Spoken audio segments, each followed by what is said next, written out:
vous devez parcourir quelques kilomètres avec un ongle incarné.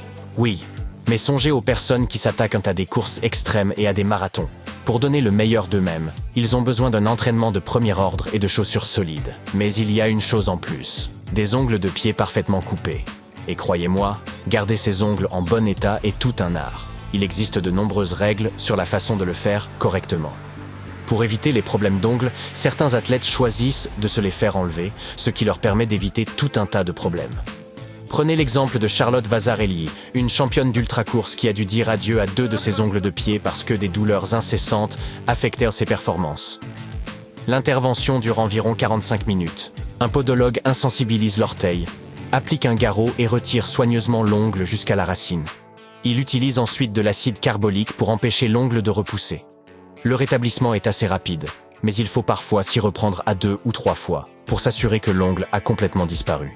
Supposons maintenant que vous ayez accidentellement perdu votre ongle d'orteil.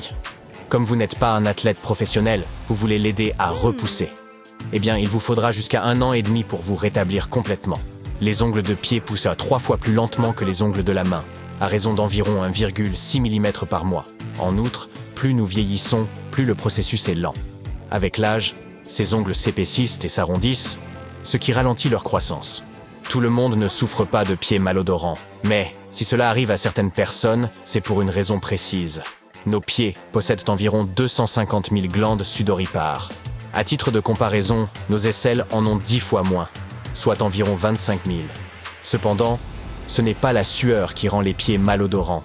Ce sont les bactéries qui sont responsables de la mauvaise odeur. La raison principale est souvent le manque d'aération et les champignons qui se développent dans les environnements humides. Par exemple, si vous avez les pieds moites. Les paies et les rots font partie du quotidien de l'être humain. Lorsque nous mangeons, nos intestins ne parviennent pas à digérer parfaitement tous les aliments.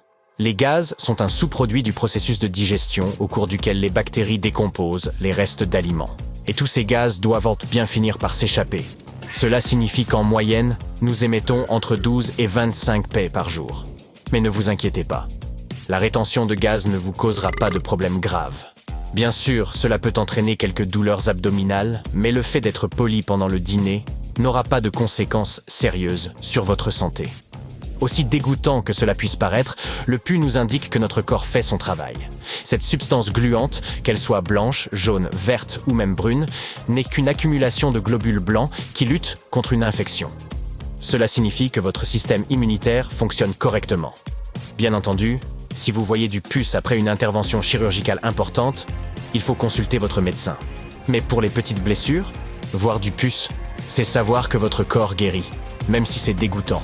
Vous pouvez l'appeler le précieux suc de globules blancs, si vous préférez. Pouvez-vous vous pincer sans rien sentir du tout?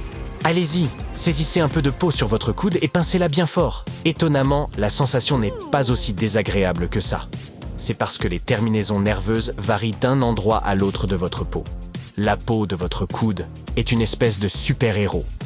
Elle est très résistante et possède peu de récepteurs de douleur.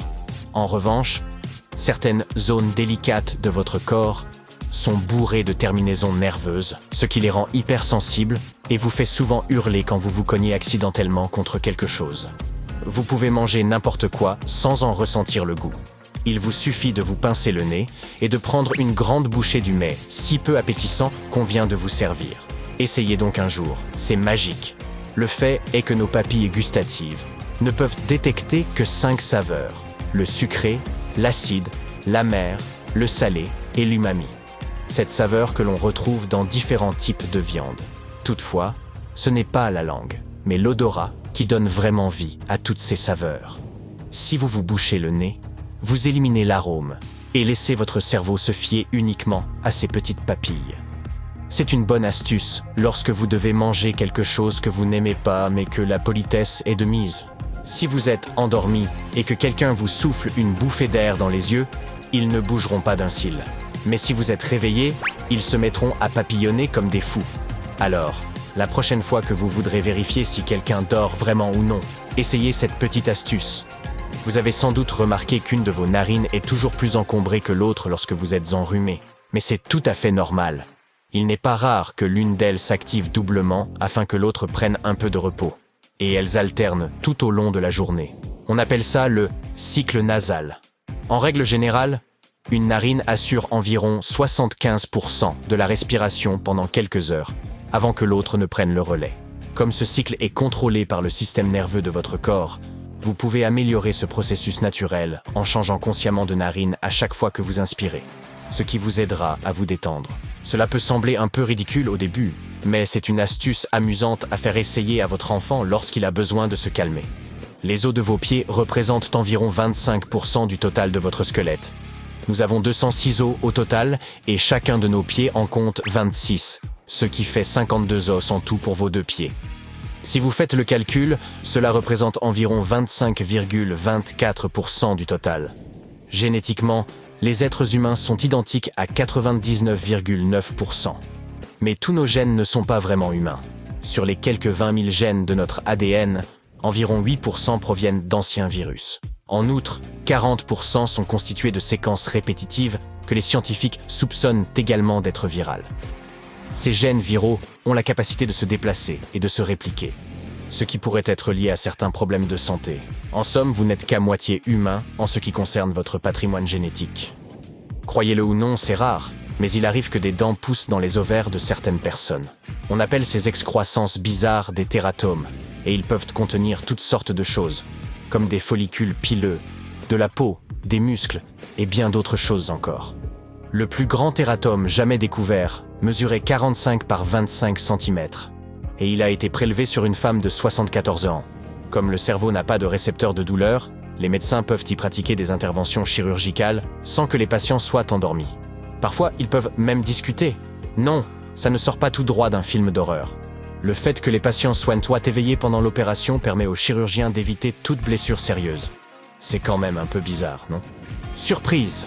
Votre cerveau est l'organe le plus gras de votre corps. Il contient environ 60% de graisse. Et c'est une bonne chose.